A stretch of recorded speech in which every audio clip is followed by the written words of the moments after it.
Love with God channel daily gospel.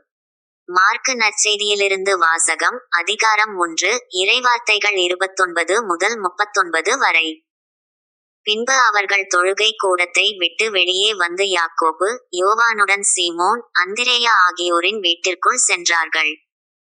சீமோனுடைய மாமியார் காய்ச்சலாய் கிடந்தார். உடனே அவர்கள் அதைப் பற்றி இயேசுவிடம் சொன்னார்கள். இயேசு அவரருகில் சென்று கையை பிடித்து அவரை தூக்கினார். காய்ச்சல் அவரை விட்டு நீங்கிற்று. அவர் அவர்களுக்கு பணிவிடை செய்தார். மாலை வேளையில் கதிரவன் மறையும் நேரத்தில் நோயாளர்கள், பேய் பிடித்தவர்கள் அனைவரையும் மக்கள் அவரிடம் கொண்டு வந்தார்கள். நகர் முழுவதும் வீட்டு வாயில் முன் கூடியிருந்தது. பல்வேறு பிணிகளால் வருந்திய பலரை அவர் குணப்படுத்தினார்.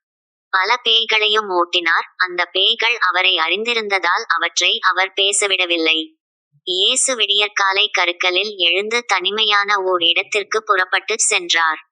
அங்கே அவர் இறைவனிடம் வேண்டிக் கொண்டிருந்தார். சீமோனும் அவருடன் இருந்தவர்களும் அவரை தேடிச் சென்றார்கள்.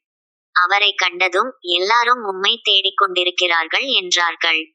அதற்கு அவர், நாம் அடுத்த ஊர்களுக்கு போவோம், வாருங்கள். அங்கும் நான் நற்செய்தியை பறைசாற்ற வேண்டும், ஏனெனில் இதற்காகவே நான் வந்திருக்கிறேன் என்று சொன்னார்.